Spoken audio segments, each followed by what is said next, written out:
ingin mempresentasikan tentang bab pendahuluan statistika. Nama saya Mutia Albehahi, NIM 2019-47358. Bab pembahasan pendahuluan statistika. Nama saya Regina Anissa, NIM 2019-4763. Bahasannya populasi dan sampel.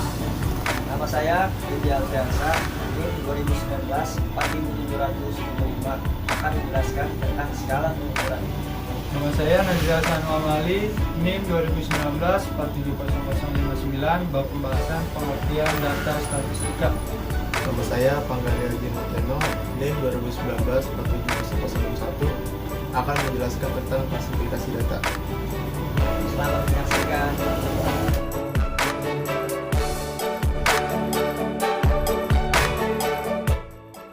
Assalamualaikum warahmatullahi wabarakatuh. Perkenalkan, nama saya Mutia Albehahi, NIM saya 2019-47758. Sejarah statik sudah digunakan sebelum abad ke-18. Pada saat itu, negara Babylon, Mesir, dan Roman mengeluarkan catatan tentang nama, usia, jenis kelamin, pekerjaan, dan jumlah anggota keluarga. Kemudian pada tahun 1500, pemerintah Inggris mengeluarkan catatan mingguan tentang kematian, dan tahun 1662 dikembangkan catatan tentang kelahiran dan kematian. Baru pada tahun 1772 sampai 1791, G. Excelmel menggunakan istilah statik sebagai kumpulan data tentang negeri. Pengertian statistik dan statistika. Statistik adalah angka-angka atau catatan yang dikumpulkan, dikelompokkan, dan ditabulasi sehingga didapatkan informasi berkaitan dengan masalah tertentu. Sedangkan statistika adalah ilmu atau metode ilmiah yang mempelajari tentang bagaimana merencanakan, mengumpulkan, mengelola, menginterpretasi, kemudian menganalisa data untuk kemudian mempresentasikan hasil data yang diperoleh. Jika dalam pengertian sebagai ilmu dibedakan menjadi dua. Yang pertama, mempunyai tujuan untuk mendeskripsikan atau memberi gambaran objek yang diteliti sebagaimana adanya tanpa menarik kesimpulan atau generalisasi. Yang kedua, cara-cara penyajian dalam statistika. Deskripsi ialah tabel maupun diagram, mean, modus, median, rentan, serta simpangan baku.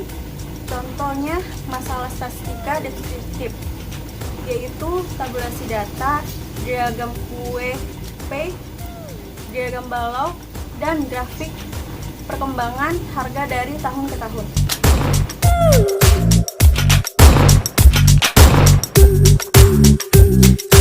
Assalamualaikum warahmatullahi wabarakatuh. Perkenalkan, nama saya Nazira Sanu Amali, NIM saya 2019-47059. Saya akan membahas tentang pengertian data statistika. Data adalah catatan atas kumpulan fakta. Data, kata lain dari datum. Datum berasal dari kata Latin, yaitu sesuatu yang diberikan. Dalam penggunaan sehari-hari, data berarti suatu pernyataan yang diterima secara padanya. Pembagian data dibagi menjadi dua, data primer dan data sekunder. Data primer adalah data yang dikumpulkan langsung oleh peneliti. Sedangkan data sekunder yaitu data yang dikutip dari sumber lain. Contoh dari data primer adalah pemerintah melalui Biro Pusat Statistika melakukan sensus penduduk tahun 1980 untuk memperoleh data penduduk negara Indonesia. Sedangkan contoh dari data sekunder adalah suatu perusahaan memperoleh data dari laporan yang ada dari BPS.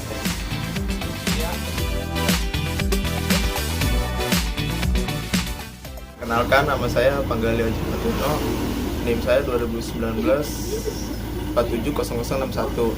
Saya akan menjelaskan tentang klasifikasi data. Menurut sifatnya, data dapat dibagi menjadi dua bagian, yaitu data kualitatif dan data kuantitatif. Data kualitatif atau kategori adalah data yang tidak membentuk angka. Contohnya, Beijing lebih padat dan udaranya lebih kotor daripada kota Jakarta. Data kualitatif dapat dibagi menjadi 3, yaitu data ordinal, data nominal, dan data atribut. Data ordinal adalah data yang digunakan untuk mengurutkan objek dari yang terendah hingga tertinggi. Urutan ini tidak memberikan nilai absolut terhadap objek, tetapi hanya memberikan peringkat saja. Contoh dari data ordinal yaitu bagaimana presentasi belajar Najri di semester lalu. Apakah sangat baik, biasa saja, buruk, atau sangat buruk. Data nominal yaitu data yang berupa urutan atau nilai yang tidak menunjukkan tingkatan.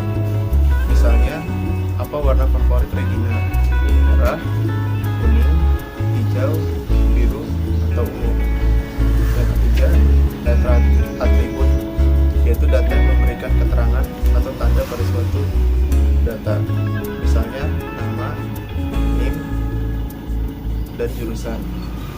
Yang kedua yaitu data kuantitatif, yaitu data dalam bentuk angka. Contohnya, data hasil UTS statistika mahasiswa jurusan teknik informatika semester 3 adalah 6, 8, 9, 9, dan seterusnya. Data kuantitatif dibedakan menjadi 2, yaitu data distrik. Adalah data yang dikumpulkan merupakan hasil dari pembilang. Contohnya, Najri mempunyai 2 unit handphone dan 1 unit laptop.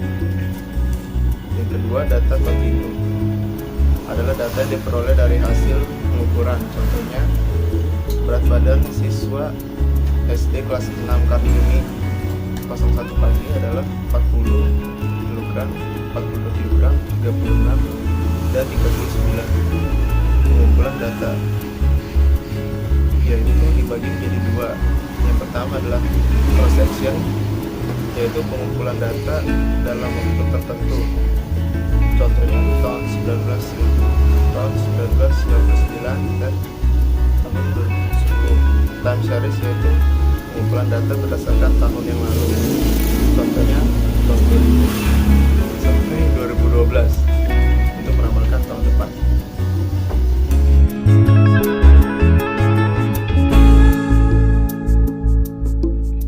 Assalamualaikum warahmatullahi wabarakatuh. Kenalkan, saya Firdi Alfiansyah, NIM 2019 4775.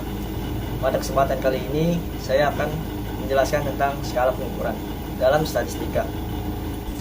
Skala pengukuran sendiri bisa diartikan sebagai media untuk mengklasifikasi suatu variabel agar tidak terjadi kesalahan dalam menganalisis data dan menentukan langkah penelitian selanjutnya. Jenis-jenis skala pengukuran ada 4 macam. Pertama, ada skala nominal. Skala nominal yaitu skala yang paling sederhana, yang paling mudah untuk disusun menurut jenis atau kategorinya, yang digunakan hanya sebagai simbol untuk menentukan antara satu karakter dengan karakter lainnya. Misalnya, warna bola mata. 1. Ada warna bola mata warna hitam. 2. Warna bola mata warna coklat. 3. Warna bola mata warna biru. Nah, angka 1, angka 2, dan angka 3 itu hanya sebagai label atau simbol saja, tidak berpengaruh apapun, tidak mempunyai ukuran apapun, dan tidak mempunyai peringkat apapun. Yaitu skala ordinal. Skala ordinal adalah skala yang didasarkan pada ranking atau urutan, yang diurutkan dari jenjang yang lebih tinggi ke jenjang yang terendah.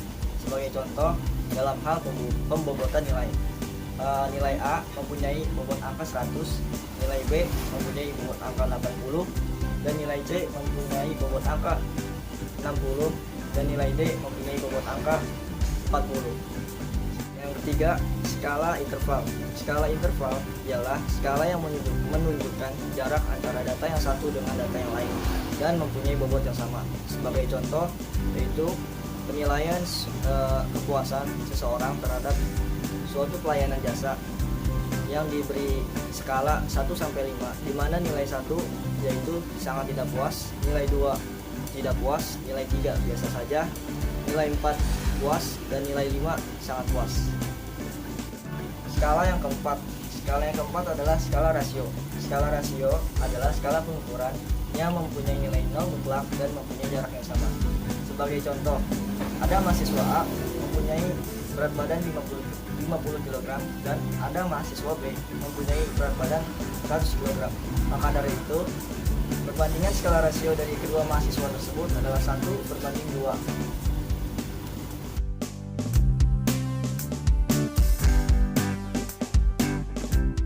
Assalamualaikum warahmatullahi wabarakatuh. Perkenalkan, nama saya Regina Anissa, NIM 2019 4763. Di sini saya akan menjelaskan tentang bab populasi dan sampel.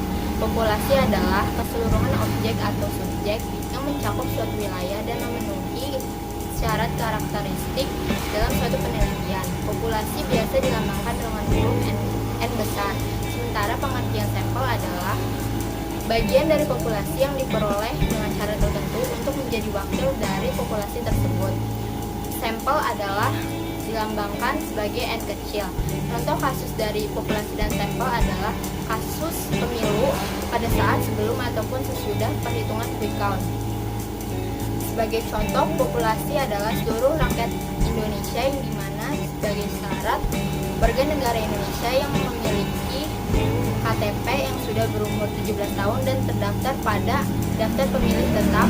Sementara pada sampel yaitu sebagian masyarakat yang dipilih secara metode tertentu. Yang ketiga, saya akan menjelaskan tentang notasi penjumlahan, yaitu notasi yang dilambangkan dengan lambang sigma yang berfungsi untuk mempersingkat penjumlahan yang padat dan rumit seperti suku dan deret. Berikut tampilan rumus dari notasi penjumlahan. XI untuk I sama dengan 1 sampai I sama dengan N adalah X1 tambah X2 tambah X3 sampai Xn. I merupakan indeks dari 1, 2, 3 sampai dengan N, sementara Xi adalah data atau nilai ke I. Berikut contoh soalnya. Jika diketahui Xi sama dengan 2, X2 sama dengan 4, X3 sama dengan 7, Y1 sama dengan 3, dan Y2 sama dengan 1, berapakah jumlah dari 3Xi diambil YI tambah 4 untuk nilai I sama dengan 1 sampai I sama dengan 2. Dan 3 dikali Xi dengan batas bawah I sama dengan 1 sampai batas bawah 2 diambil 1 dikali YI dengan batas bawah I sama dengan 1 sampai batas atas 2 ditambah 4 dikali dengan batas atas 2 sama dengan 3 dikali Xi dengan batas bawah I sama dengan 1 sampai batas bawah 2 diambil 1 dikali YI dengan batas bawah I sama dengan 1 sampai batas atas 2 ditambah 4 dikali dengan batas atas 2 sama dengan 3 kali 2 tambah 4 diambil 3 ambil 1 ditambah 8 sama dengan 24.